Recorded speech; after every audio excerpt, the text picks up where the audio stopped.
চিৰাঙৰ ৰুণীখাটত শুকুৰবাৰে সৃষ্টি হৈছিল ভয়ংকৰ পৰিস্থিতি। অস্ত্ৰ শস্ত্ৰ কাঢ়ি হাজাৰ হাজাৰ লোকে জ্বলাই দিছিল বন বিভাগৰ কাৰ্যালয়। অৱশ্যে একেদিনাই আৰম্ভ হোৱা নাছিল সমগ্ৰ ঘটনা। এই ঘটনাৰ সূত্ৰপাত হৈছিল কিছুদিনৰ পূৰ্বৰ পৰাই। অসম ভূটান সীমান্তৰ চিকনা জহলাও ৰাষ্ট্ৰীয় উদ্যানত একাংশই চলাইছিল দখল। ভোৰ বন সংমণ্ডলৰ অতি স্পৰ্শকাতৰ অঞ্চলত ভূমি দখলৰ বাবে গৈছিল একাংশ লোক। বন বিভাগে এই তথ্য লাভ কৰাৰ পিছত দখলকাৰীক আঁতৰি যাবলৈ দিছিল নিৰ্দেশ। বন বিভাগৰ এই নিৰ্দেশ অমান্য কৰি একাংশই পুনৰ চলাইছিল দখল। মাটি দখলৰ বাবে অহা একাংশ লোকক আটক কৰিছিল বন বিভাগে। ঘটনা বিয়পি পৰাৰ লগে লগে নিশাই ৰুণীখাটা বন বিভাগৰ কাৰ্যালয় ঘেৰাও কৰিছিল একাংশ লোকে।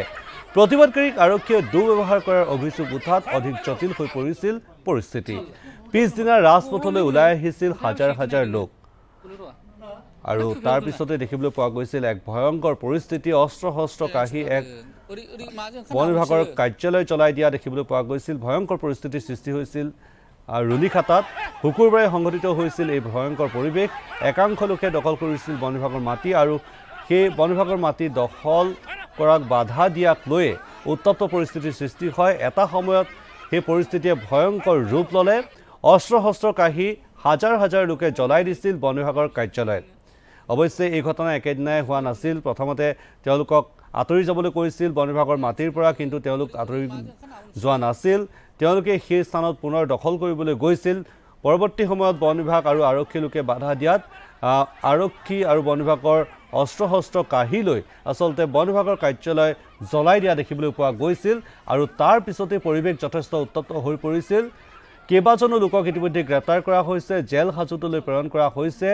এতিয়া অৱশ্যে কিছু হাম কাটিছে সেই পৰিস্থিতি।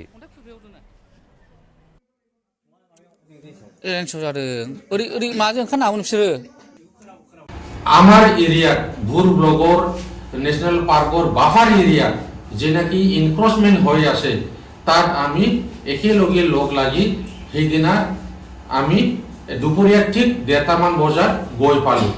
যে লগতে আমাৰ দেৱচাৰো আছিল, তাতে গৈ আমি ৰেড হেণ্ডেড কিছুমান ইনক্ৰচমেন্ট কৰি থকা মানুহবিলাকক লগ পালোঁ।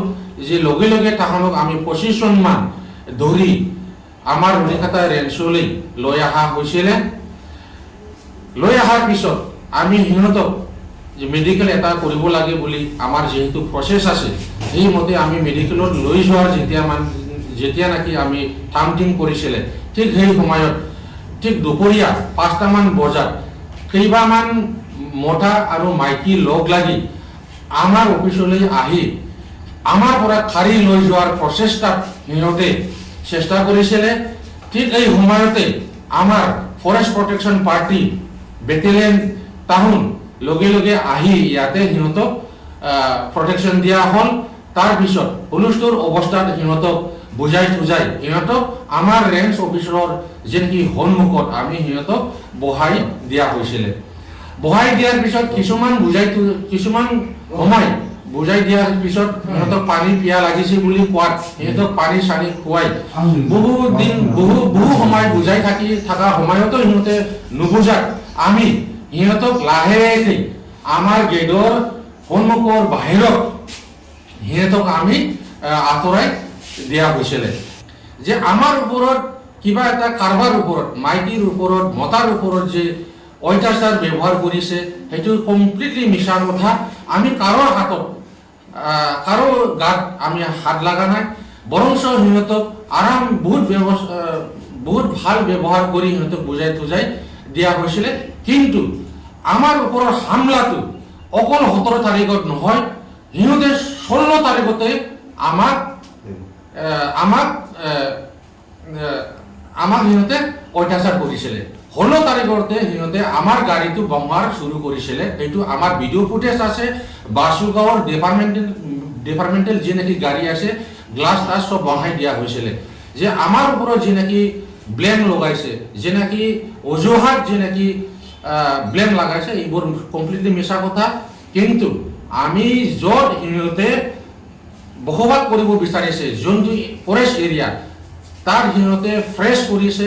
কেইবামান দিনৰ আগৰ পৰা আমি তাহাঁতক গম পাওঁ।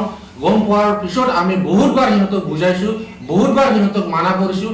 তথাপিও সিহঁতে তাৰ পৰা আঁতৰি অহা নাই বুলি আমি হায়াৰ অথৰিটিক ডিএফক জনাব লগা হৈছিলে। ডিএফক জনোৱাৰ পিছত সেইদিনা 16 তাৰিখত ডিএফও নিজে আহি প্ৰেজেণ্ট থাকি আমাৰ লগত ডিউটিত ওলাই গৈছিলে।